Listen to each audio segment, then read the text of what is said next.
Alam niyo ba na isang tao lang ang naging dahilan kung bakit may mundo pa tayo ngayon? Isang desisyon lang, at pwedeng maging abo ang lahat. Sa gitna ng matinding tensyon, may isang lalaking nanindigan. Hindi siya sikat, pero siya ang nagligtas sa mundo. Siya si Vasily Arkhipov, opisyal ng Soviet Navy, na piniling huwag simulan ang World War III. Oktubre 1962, ang mundo ay nasa bingit ng digmaan. United States at Soviet Union, parehong may sandatang nuklear. Sa ilalim ng dagat, sakay ng submarino, si Arkhipov ay naharap sa desisyong magpapasya sa kapalaran ng lahat. Ang kanyang sagot, isang matibay na hindi, ang dahilan kung bakit may kinabukasan pa tayo. Ito ang kuwento ng tahimik na bayani na pumigil sa pagtatapos ng mundo. Para maintindihan ang bigat ng desisyon ni Arkhipov, balikan natin ang Cuban Missile Crisis noong 1962.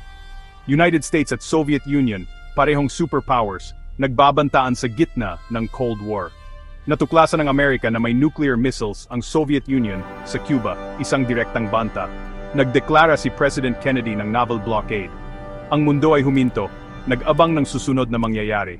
Sa likod ng tensyon, 4 na Soviet submarino, kabilang ang B-59, ay papunta sa Cuba, bawat isa may dalang nuclear torpedo.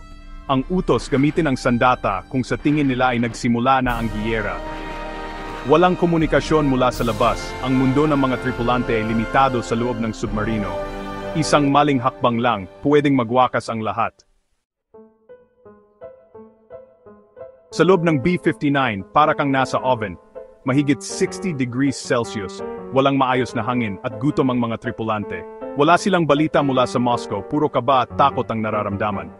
Ang bawat tunog mula sa labas ay parang hudyat ng giyera.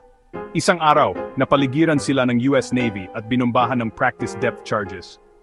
Para sa mga tripulante, ito na ang simula ng digmaan. Ang kapitan, si Valentin Savitsky, ay nag-utos ihanda ang nuclear torpedo. Galit at desperasyon ang namayani. Handa na silang maglunsad ng sandatang magpapasimula ng apocalypse. Isang desisyon na lang ang pagitan ng mundo at pagkawasak. Lahat ay nakasalalay sa susunod na mangyayari. Dito pumasok si Vasily Arkhipov. Para makapaglunsad ng nuclear torpedo, kailangan ng pahintulot ng 3 opisyal, ang kapitan, political officer, at si Arkhipov. Dalawa ay pabor na, pero si Arkhipov lang ang hadlang sa katapusan ng mundo. Sa gitna ng sigawan at tensyon, nanatiling kalmado si Arkhipov. Ginamit niya ang lohika. Kung totoong giyera na, bakit practice depth charges lang? Bakit walang malinaw na utos mula sa Moscow? Pinilit niyang pigilan ang kapitan, nagkaroon ng matinding pagtatalo. Sa huli, ginamit ni Arkhipov ang kanyang veto power. Hindi tayo maglulunsad ng torpedo. Pinilit niyang umakyat sila sa ibabaw para makipag-ugnayan. Doon nila nalaman, hindi pa nagsisimula ang giyera. Dahil sa kanyang katapangan, naligtas ang mundo.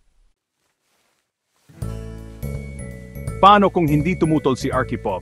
Isang oo lang, at ilulunsad ang nuclear torpedo sa USS Randolph.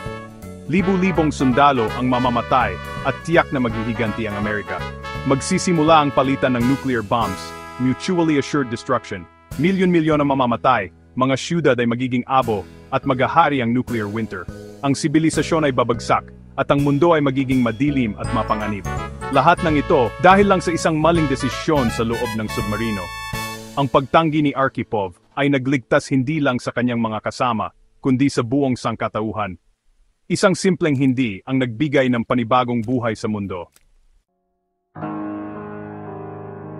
Pagbalik ng B-59 sa Soviet Union, hindi bayani ang tingin kay Arkhipov.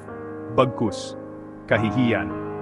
Ang kanyang katapangan ay tinuring na kaduwagan at nanatili siyang tahimik tungkol sa nangyari.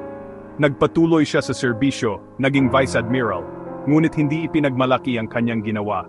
Dekada ang lumipas bago nalaman ng mundo ang kanyang kabayanihan. Noong 2002, sa isang conference sa Havana, doon lang nabunyag ang buong kuwento. Ang mga dating kalaban ay nagbahagi ng karanasan at lumitaw ang pangalan ni Arkhipov. Si Thomas Blanton ng US National Security Archive ang nagsabi, may isang lalaking nagngangalang Vasily Arkhipov na nagligtas sa mundo. Sa wakas, nabigyan siya ng pagkilala kahit huli na. Isang tahimik na bayani, ang kanyang desisyon ay naging aral para sa lahat. Ang kuwento ni Arkhipov ay aral ng tunay na katapangan, hindi laging pagsugod, kundi ang tumanggi sa maling laban. Sa gitna ng pressure, Pinili niyang gamitin ang isip at konsensya, kahit ituring siyang duwag. Ang tunay na lakas ay nasa pagpipigil, hindi sa puwersa. Sa mundo ng tensyon, ang isang tao ay may kakayahang magbago ng kasaysayan.